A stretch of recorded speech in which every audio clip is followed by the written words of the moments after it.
और दोस्तों, कैसे हो? चैप्टर की शुरुआत होती है मीहो से। वो जियो की ओर देखती है और कहती है, क्या मैं तुम्हारी कुछ मदद कर सकती हूं? तुम्हें तुम्हारी पुरानी यादें याद दिलाने में, या तुम मुझसे कुछ सवाल पूछना चाहते हो? जियो कुछ देर चुप रहता है, फिर वही सवाल पूछता है, वो कौन सा खिलौना था जिसके बारे में तुमने पहले जिक्र किया था? मीहो मुस्कुराती है, लेकिन जवाब देने से पहले कहती है, मैं हमेशा लोगों के सिर में एक छोटा सा छेद बनाती हूं ताकि छोटे छोटे मॉन्स्टर्स वहां से अंदर जा सकें। जब ये मॉन्स्टर्स किसी के कान या नाक से शरीर में घुसते हैं तो वो इंसान अपनी सारी पुरानी यादें खो देता है और बस मेरी बात मानने लगता है।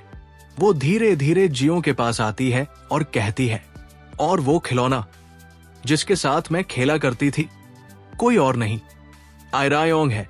उसे लगा था वो मेरा फायदा उठा रही है, लेकिन असल में मैं ही उसके साथ खेल रही थी और बहुत जल्द मैं उसका ये खेल हमेशा के लिए खत्म कर दूंगी।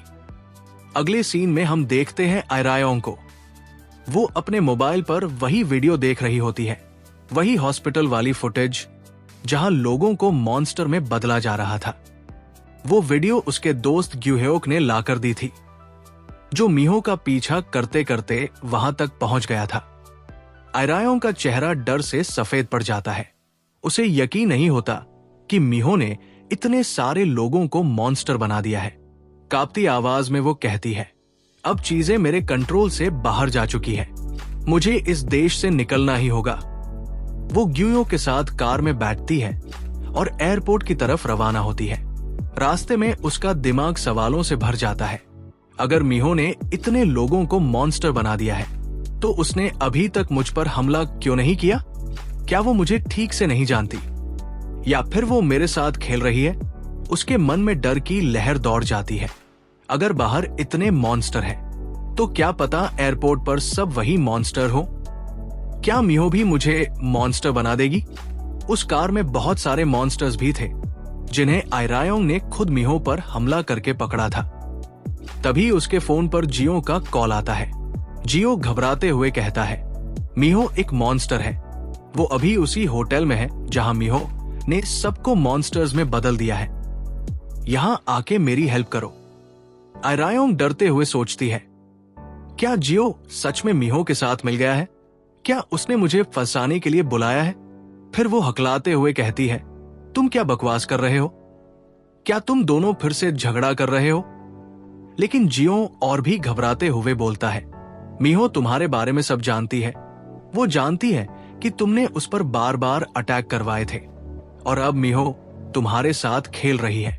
आयरायोंग अभी भी शक में होती है और फोन काटने ही वाली होती है, पर जियो उसे ब्लैकमेल करने लगता है। अगर तुम मेरी हेल्प नहीं करोगी मीहो को मारने में, तो मैं मीहो को बोल दूंगा कि वो तुम्हें यही लाकर मॉन्स्टर में बदल दे। ये सुनकर आयरायोंग गुस्सा हो जाती है। वो चिल्लाकर पूछती है, तुम्हें आखिर मुझसे क्या चाहिए? जियो डरते हुए कहता है, तुम्हें मीहो को मारने में मेरी मदद करनी होगी, क्योंकि वो बहुत जल्दी ही सारे लोगों को मॉन्स्टर बना देगी।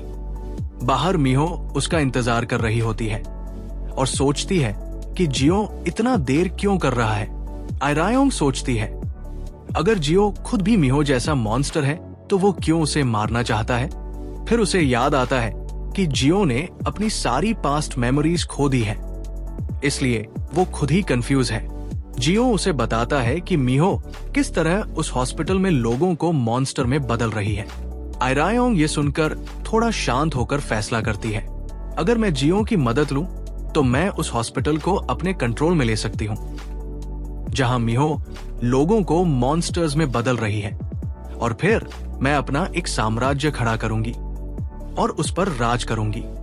फिर वो जियो से उसी हॉस्पिटल और बाकी इलाकों के बारे में पूछती है और इसी प्लानिंग के साथ चैप्टर 27 खत्म हो जाता है।